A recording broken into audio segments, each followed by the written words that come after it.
Assalamualaikum warahmatullahi wabarakatuh. Perkenalkan, nama saya Mita Najma Mauludazari dari kelas 3B dengan NIM 23533757. Di sini saya akan menjelaskan materi dari jaringan komputer, yaitu jaringan mempengaruhi kehidupan kita. Yang pertama, jaringan menghubungkan kita. Maksudnya, jaringan merupakan hal penting bagi eksistensi manusia untuk kebutuhan berinteraksi dengan orang lain. Di dunia saat ini, melalui penggunaan jaringan, kita terhubung seperti yang belum pernah terjadi sebelumnya. Maksudnya, orang-orang yang memiliki ide dapat berkomunikasi secara instan dengan orang lain untuk mewujudkan ide-ide tersebut. Yang kedua, belajar Cisco Networking Academy. Sejak 1997, Cisco Networking Academy telah berupaya mencapai satu tujuan, mendidik dan membangun keterampilan generasi mendatang yang dibutuhkan untuk ekonomi digital. Yang ketiga yaitu tidak ada batasan. Kemajuan dalam teknologi jaringan mungkin merupakan perubahan saling signifikan di masa saat ini. Kemajuan tersebut membantu menciptakan dunia di mana batas-batas negara, jarak geografis, dan keterbatasan fisik menjadi kurang relevan sehingga hambatan yang muncul semakin berkurang. Dengan ini, internet telah mengubah cara kita berinteraksi secara sosial, komersial, politik, dan pribadi. Sifat komunikasi yang langsung melalui internet mendorong terciptanya komunitas global. Komunitas global memungkinkan terjadi interaksi sosial yang tidak bergantung pada lokasi atau zona waktu. Pembentukan komunitas daring untuk pertukaran ide dan informasi berpotensi meningkatkan peluang produktivitas di seluruh dunia.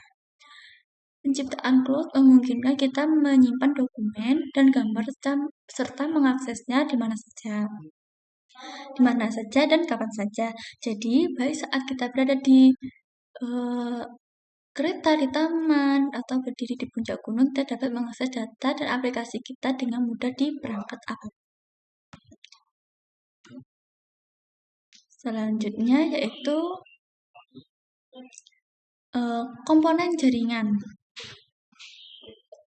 Yang pertama, peran tuan rumah. Jika ingin menjadi bagian dari komunitas jaring global, komputer, tablet, atau ponsel pintar, Anda harus terhubung ke jaringan terlebih dahulu. Jaringan tersebut harus terhubung ke internet. Topik kali ini membahas bagian-bagian dari jaringan. Lihat apakah Anda mengenali komponen-komponen di jaringan rumah atau sekolah Anda sendiri. Semua komputer yang terhubung ke jaringan dan berpartisipasi langsung dalam komunikasi jaringan diklasifikasikan sebagai host. Host dapat disebut perangkat akhir. Beberapa host juga disebut klien. Namun, istilah host secara khusus merujuk pada perangkat di jaringan yang diberi nomor untuk tujuan komunikasi. Nomor ini mengidentifikasi host dalam jaringan tertentu. Nomor ini disebut alamat protokol internet atau IP. Alamat IP mengidentifikasi host dan jaringan tempat host untuk terhubung. Nah, selanjutnya pengertian dari server. Server adalah komputer dengan perangkat lunak yang memungkinkannya menyediakan informasi seperti email atau halaman web ke perangkat lain di jaringan. Setiap layanan memerlukan perangkat lunak server yang terpisah. Misalnya, server memerlukan perangkat lunak server web untuk menyediakan layanan web ke jaringan. Komputer dengan perangkat lunak server dapat menyediakan layanan secara bersamaan ke banyak klien yang berbeda. Seperti yang disebutkan sebelumnya, klien adalah sejenis host. Klien memiliki perangkat lunak untuk meminta dan menampilkan informasi yang diperoleh dari server, seperti yang ditunjukkan pada gambar di bawah ini. Nah, contoh perangkat lunak adalah peramban web, seperti Chrome atau Firefox. Satu komputer juga dapat menjalankan beberapa jenis perangkat lunak klien, misalnya pengguna dapat memeriksa email dan melihat halaman web sambil mengirim pesan instan dan mendengarkan aliran audio. Tabel ini mencantumkan 3 jenis perangkat lunak server yang umum. Nah, jenis email keterangan yaitu server Email menjalankan perangkat lunak server email, klien menggunakan perangkat lunak klien email seperti Microsoft Outlook untuk mengakses email di server. Yang kedua yaitu jaringan. Server web menjalankan perangkat lunak server web, klien menggunakan perangkat lunak peramban seperti Windows, Internet Explorer untuk mengakses halaman web di server. Yang kedua yaitu komunikasi antar teman. Perangkat lunak, klien, dan server biasanya berjalan pada komputer yang terpisah. Tetapi, satu komputer juga dapat digunakan untuk kedua peran tersebut secara bersamaan dalam bisnis kecil dan rumah. Banyak komputer berfungsi sebagai server dan klien pada jaringan. Jenis jaringan ini disebut dengan peer-to-peer. Pada gambar PC, berbagi cetak memiliki koneksi Universal Series Bus atau USB ke printer dan koneksi jaringan menggunakan kartu antarmuka jaringan NIC ke PC berbagai berkas. Di sini ya terdapat keuntungan dan kerugian menggunakan jaringan peer-to-peer. Yang keuntungan yang pertama yaitu mudah untuk diatur, kurang rumit, biaya lebih rendah, dan dapat digunakan untuk tugas-tugas sederhana seperti mentransfer file dan berbagi printer. Kerugian dari jaringan peer-to-peer yaitu tidak ada administrasi terpusat, tidak aman, tidak dapat diskalakan, semua perangkat dapat bertindak sebagai klien dan server yang memperlambat kinerjanya. Yang ketiga yaitu perangkat akhir. Perangkat jaringan yang paling dikenal orang adalah perangkat akhir. Untuk membedakan satu perangkat akhir dari yang lain, setiap perangkat akhir pada jaringan memiliki alamat. Saat perangkat akhir memulai komunikasi, ia menggunakan alamat perangkat akhir tujuan untuk menentukan ke mana pesan akan dikirim.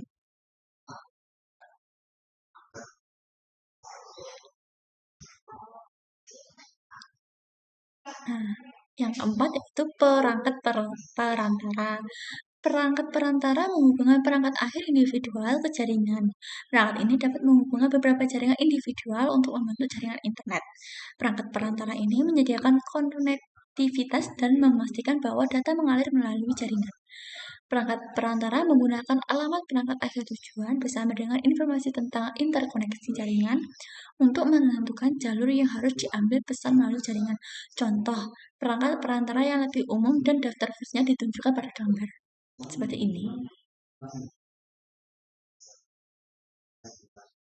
Perangkat jaringan perantara melakukan beberapa atau semua fungsi. Fungsinya yaitu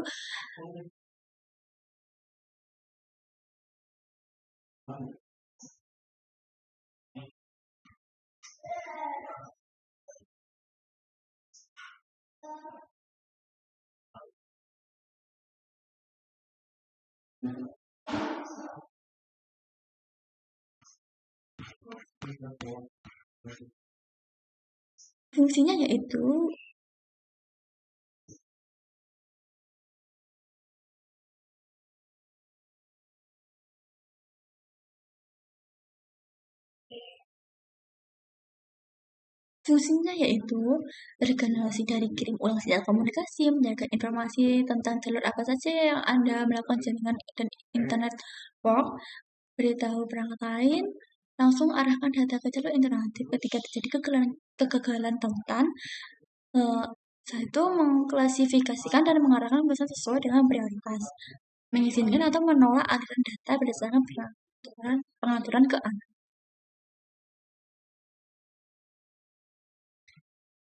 Selanjutnya yaitu media jaringan. Komunikasi ditransmisikan melalui jaringan pada media. Media menyediakan saluran tempat pesan dikirimkan dari sumber ke tujuan. Jaringan modern terutama menggunakan 3 jenis untuk menghubungkan perangkat seperti yang ditunjukkan pada gambar. Yang pertama yaitu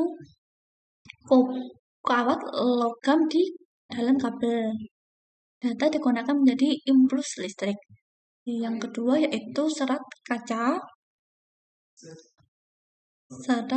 atau plastik dalam kabel serat optik. Data dikodekan menjadi pulsa cahaya. Yang ketiga yaitu transmisi nirkabel. Data dikodekan melalui modulasi frekuensi tertentu gelombang elektromagnetik. seperti ini.